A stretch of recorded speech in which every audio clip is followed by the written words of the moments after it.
Bob, my first question is, how does it feel to be a world record holder? I can't feel anything much, except it's just another fact of life. And what do you put your longevity down to? That's what everybody wants to know. I haven't the slightest idea. Good genes, I guess. And taking things as they come, instead of worrying about them for months. And tell me, over your life, you lived in Japan, you spoke Japanese, you spoke Chinese?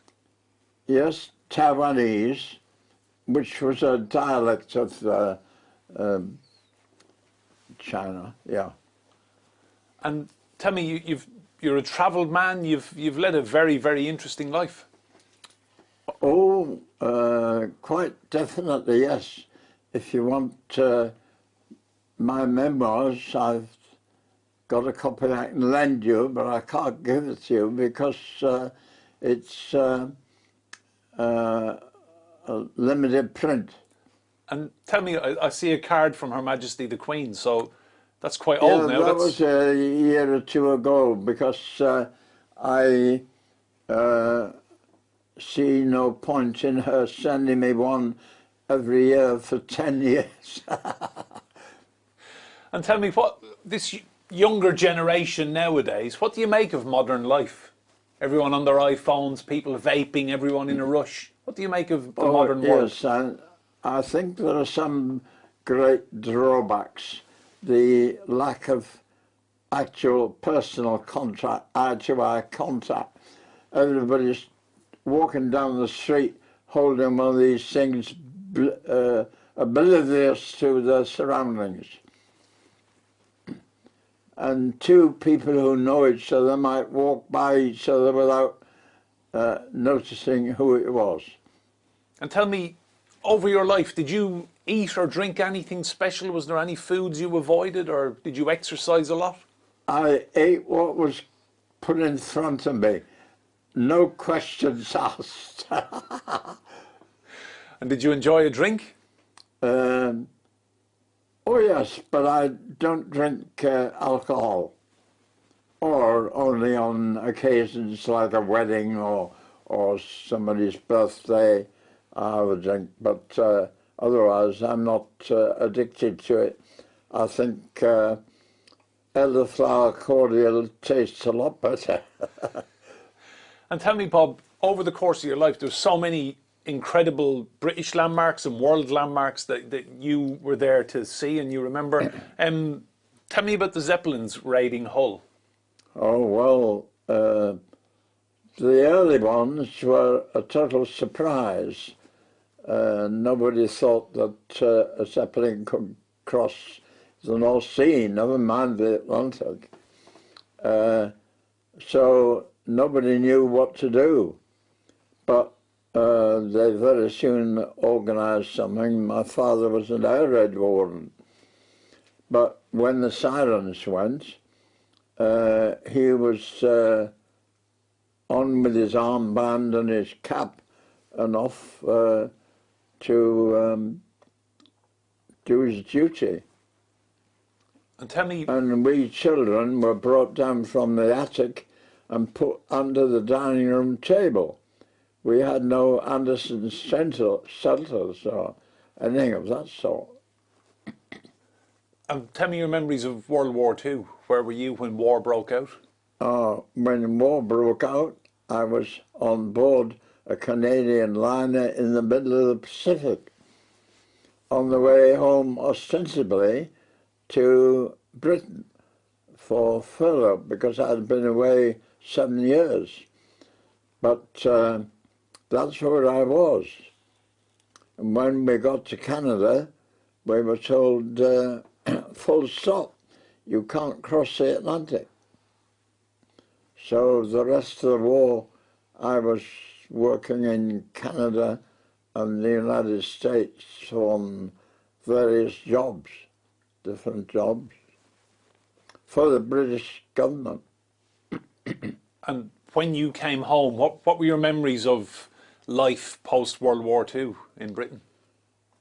Post World War II, first was the shock coming up to Solent to Southampton to see roofless houses, acres of rubble and everything else.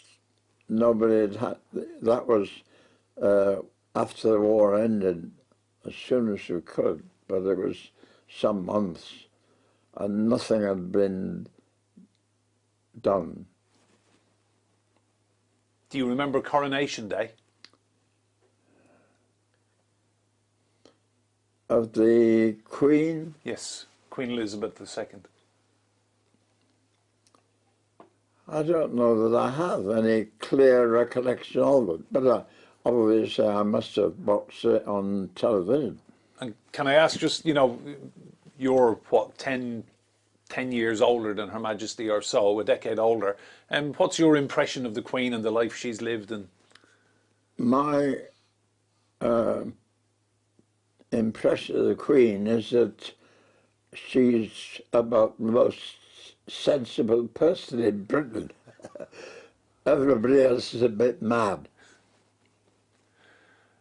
and tell me, that's a compliment.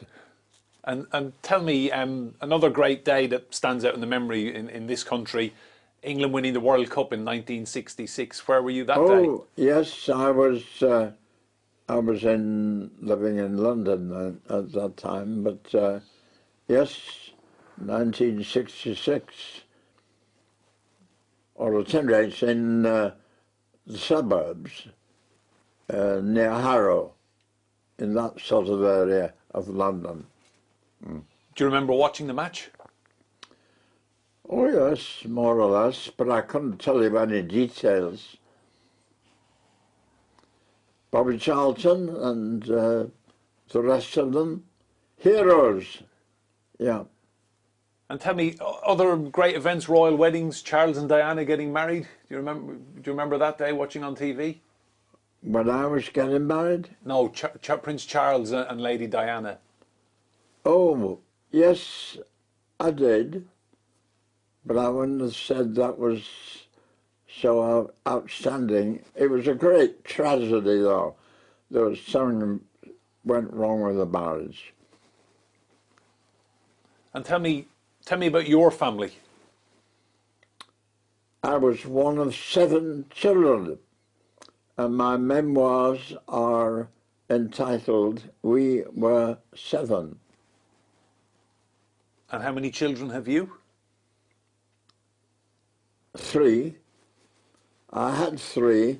One, a boy, unfortunately died a year or 2 ago with some complaint that nobody understood very well. But that was a sad part of our life, yeah. But I had 3 children, 2 boys and a girl. The first one, the oldest, was born in Taiwan. The other 2, the boy and the girl, Peter and Dorothy, were born in Canada during the war. And tell me, I'm just going to ask you a couple more questions, Bob. What advice would you give to people nowadays who hear about a man about to turn 112 and think maybe I should make a few changes to my life or be a little bit less hectic and maybe live longer? What advice would you give to the younger generation?